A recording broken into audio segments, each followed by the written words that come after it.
Bonjour et bienvenue sur la chaîne du chasseur d'étoiles de midi, chaîne de réflexion et d'humour sur les 12 coups de midi. Le maître de midi était en rose.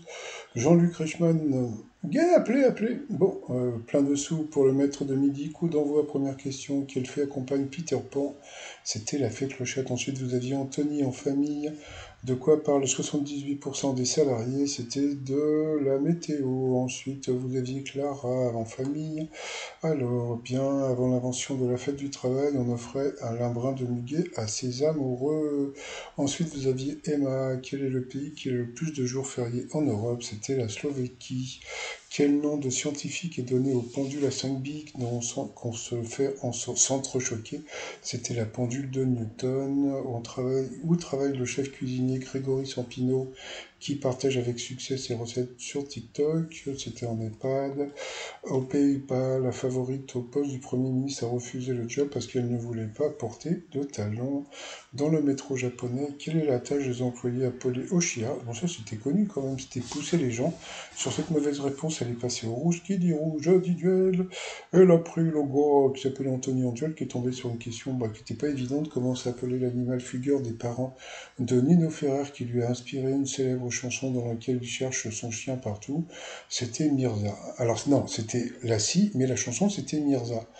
Bon, donc c'était vraiment, donc il a été éliminé parce que bon, mais il a dit Mirza, mais c'était Lassie. Bon, bah tant pis. Hein. Donc ensuite, eh bien Emilien et Clara sont trouvés pour le coup par coup, et puis bon, bah après, appelez, hein, comme d'habitude. Quel personnage de fiction est bien associé à son mentor? La mauvaise réponse, eh bien, c'était l'autre, parce que tout le monde a trouvé la bonne réponse. Ensuite, qu'est-ce qui vole? La mauvaise réponse, eh bien, c'était un hydroptère. Donc, sur cette mauvaise réponse, elle est passée au rouge. Qui dit rouge dit duel.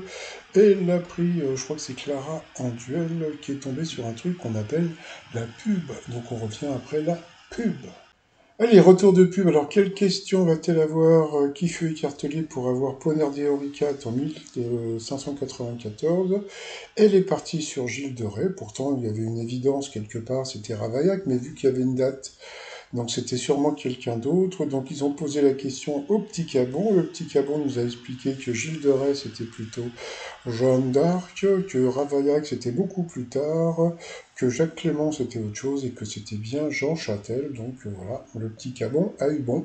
Tu me diras, il est étudiant en histoire, mais bon, je trouve qu'il connaît quand même pas mal de trucs pour un étudiant en histoire. Donc il n'y a aucun problème. Donc ensuite, Miss Maboul est arrivée, coup fatal. Allez, c'est parti. Alors, les questions. Dans son tube des années 80, Julie Piretti, c'était Ève, lève-toi. Combien d'œufs a Plankton? Un œil. Dans quel film de Stanley Kubrick voit-on des singes? 2001, Odyssée de l'espace. Combien faut-il avoir de doigts? Donc c'était 10. Comment s'appelle l'actuel entraîneur de l'équipe de France de handball? Il connaissait le nom, franchement, bravo. Dans le film d'animation Mulan, quelle est la voix française de Mushi le petit dragon? Je ne sais pas et je m'en fous. Qui est la déesse grecque de l'arc-en-ciel? Il le savait. Quel jour de la semaine paraît le magazine France Dimanche? C'est super étonnant, ça paraît le vendredi.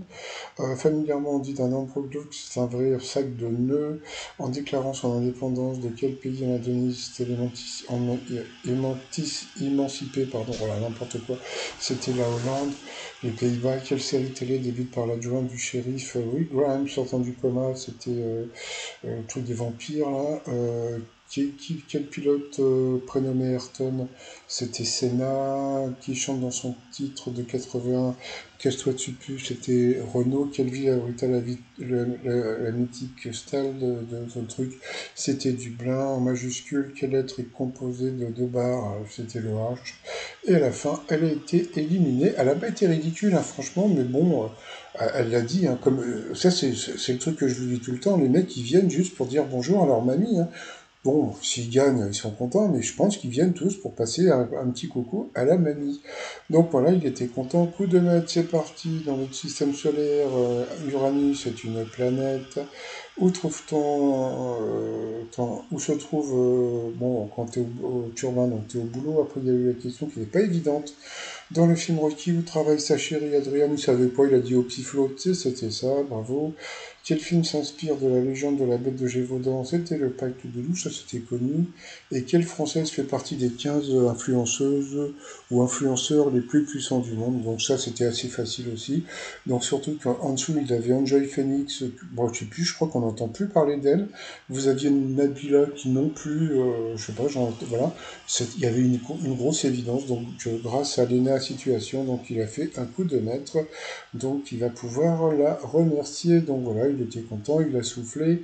Dans l'étoile mystérieuse, ben, ça bouge pas, hein, toujours le piano et les rideaux. Je vois pas pour l'instant où se trouve le cactus et puis les autres trucs. Bon, pour l'instant, on s'en fout. Et sinon, je vous souhaite un très bon 1er mai, parce que c'est la journée du travail.